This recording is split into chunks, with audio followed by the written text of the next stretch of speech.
अस्सलाम वालेकुम। Reactions of alkane में आज हमारे पास पहला रिएक्शन है कंबस्चन, या इसे हम कंप्लीट ऑक्सीडेशन भी कह सकते हैं। इस रिएक्शन में क्या होता है, हमारे पास जब हम किसी अल्केन को लेकर क्या करते हैं, ऑक्सीजन की प्रेजेंस में जलाते हैं, बर्न करते हैं, तो उस प्रोसेस को हम क्या कहते हैं, कंबस्चन कहते हैं। ठीक है, burning of an alkane in the presence of oxygen is called combustion. Oxygen की मौजूदगी में, प्रेजेंस में अल्केन को जलाना क्या कहलाता है, कंबस्चन कहलाता है। CO2 carbon dioxide and water are formed as a result of combustion. जब कंबस्चन होती है, ठीक है, तो उसके नतीजे में हमारे पास क्या बनता है, कार्बन डाइऑक्साइड और वाटर बनता है। ये कंप्लीट कंबस्चन या कंप्लीट ऑक्सीडेशन की सूरत हाल में होता है। ठीक है, अब कंबस्चन के नतीजे में, बर्निंग के नतीजे में क्या होगा, हीट रिलीज होगी, तो उसे हम क्या कहेंगे, heat of combustion. The amount of heat of energy evolved की बजाय हम रिलीज भी लिख सकते हैं। When 1 mole of a hydrocarbon is burn to CO2 and H2O is called heat of combustion. 1 mole hydrocarbon को जब ऑक्सीजन की प्रेजेंस में बर्न किया जाता है, तो वो CO2 कार्बन डाइऑक्साइड और वाटर में चेंज हो जाता है और उसके नतीजे में हीट रिलीज होती है। उस हीट को हम क्या कहते हैं, हीट ऑफ कंबस्चन कहते हैं। इक्वेशन है हमारे पास मीथेन CH4। इसको जब हम कंबस्ट करते हैं in the presence of oxygen, तो इससे हमारे पास CO2 carbon dioxide plus water plus 891 kilo joule per mole heat evolve होती है। मतलब 1 मोल मीथेन को इन द प्रेजेंस ऑफ ऑक्सीजन जो है वो जलाने से हमारे पास 891 किलो जूल एनर्जी रिलीज होती है। देखें, मीथेन और ऑक्सीजन का मिक्सचर लिया जाता है। ठीक है, ये रिएक्शन खुद ब खुद नहीं होता, हमें क्या करना पड़ता है, इसे स्टार्ट करने के लिए स्पार्क मतलब आग जलानी पड़ती है फ्लेम की मदद से। Spark is required to start the reaction. Reaction को स्टार्ट करने के लिए किस चीज़ की ज़रूरत है, स्पार्क की ज़रूरत है। उसके बाद, या हाई टेम्परेचर कह सकते हैं, उसके बाद रिएक्शन क्या होगा, खुद ब खुद कंटिन्यू हो जाएगा।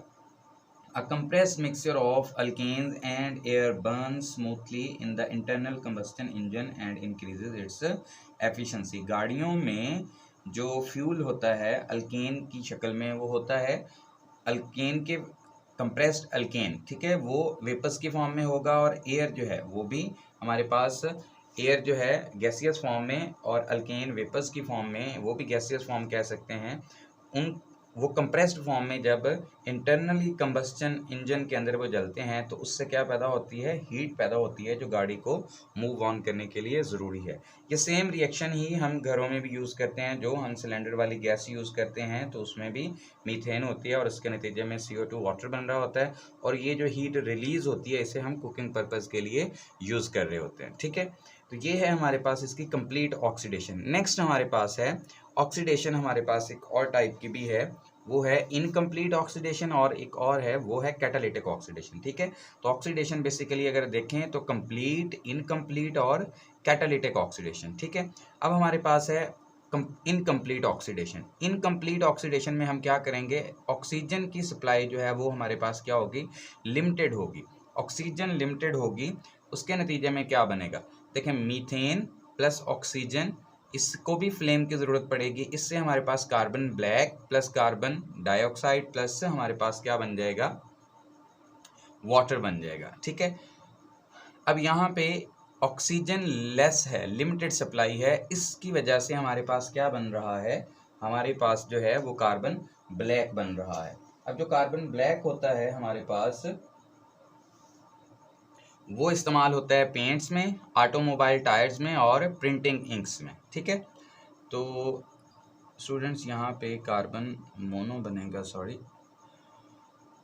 कार्बन मोनो बनेगा, कार्बन डाई नहीं, यहाँ पे कार्बन मोनोऑक्साइड बनेगा और कार्बन ब्लैक और प्लस वाटर। तो कार्बन ब्लैक जो है वो पेंट्स, ऑटोमोबाइल टायर्स, गाड़ियों के जो टायर्स होते हैं उसमें यूज़ होता है, और प्रिंटिंग इंक्स जो हैं उसमें भी ये यूज़ होता है। ये कार्बन ब्लैक के जो यूजेस हैं, ये शॉर्ट क्वेश्चन इंपॉर्टेंट है। ठीक है, नेक्स्ट है हमारे पास कैटालिटिक ऑक्सीडेशन। कैटालिटिक ऑक्सीडेशन में क्या होगा, हमें कोई कैटालिस्ट यूज़ करना पड़ेगा और टेम्परेचर और प्रेशर भी इस्तेमाल करना पड़ेगा, तो उससे हमारे पास कुछ प्रोडक्ट्स बनेंगे।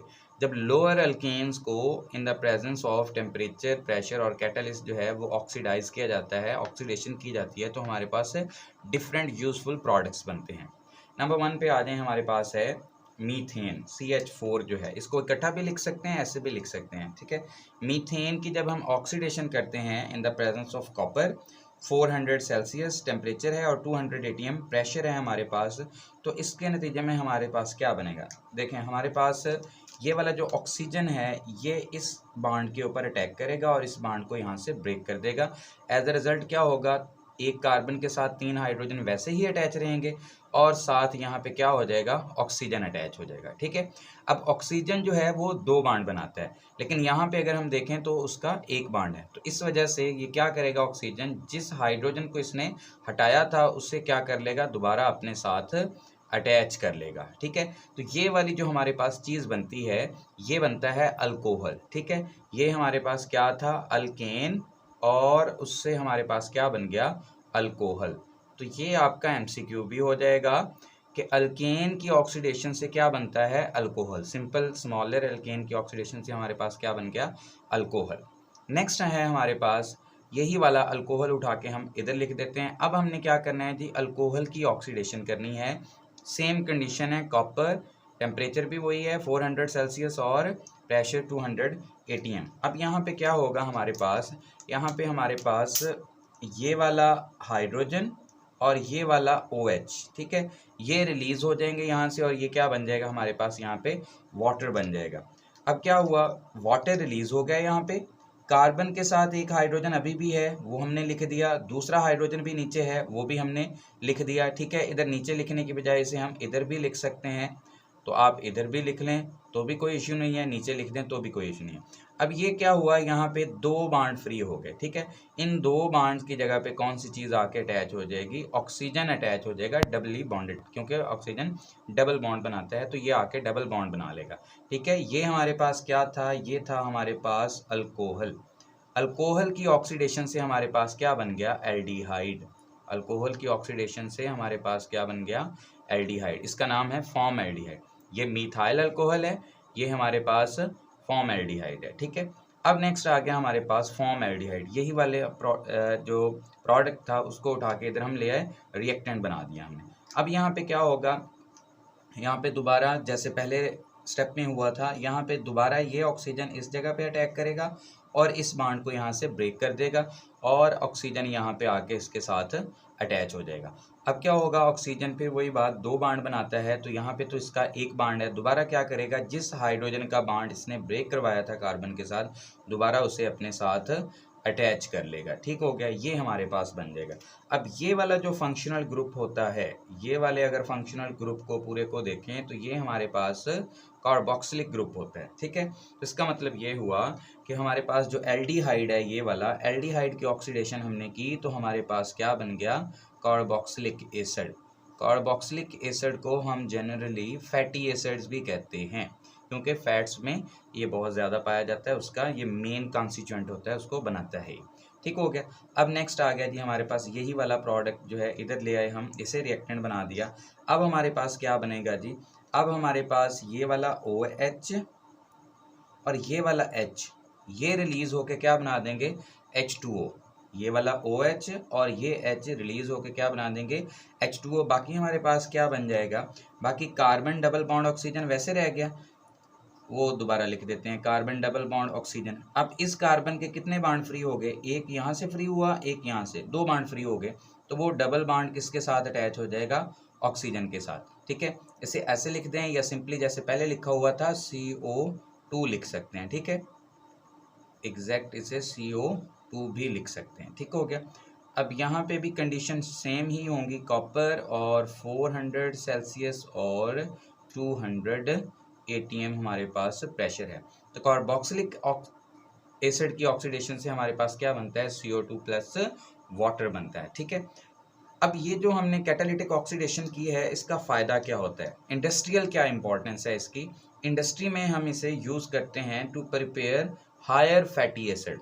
हायर फैटी एसिड को प्रिपेयर करने के लिए ये कैटालिटिक ऑक्सीडेशन का प्रोसेस यूज़ किया जाता है। अब जो फैटी एसिड्स होते हैं उसका फिर क्या फ़ायदा होता है, याद रखें स्टूडेंट, फैटी एसिड को हम सोप फॉर्मेशन में भी यूज़ करते हैं और ऑयल की फॉर्मेशन में भी यूज़ किया जाता है। हमारे पास जो वेजिटेबल ऑयल होता है उसमें भी फैट्स होते हैं, तो ये फैटी एसिड जो है वो सोप इंडस्ट्री में साबुन बनाने के लिए भी यूज़ किया जाता है और किस चीज़ में, ऑयल फॉर्मेशन में भी, वेजिटेबल ऑयल जिसे हम कहते हैं, ठीक है, उसकी फॉर्मेशन में भी इसे इस्तेमाल किया जाता है।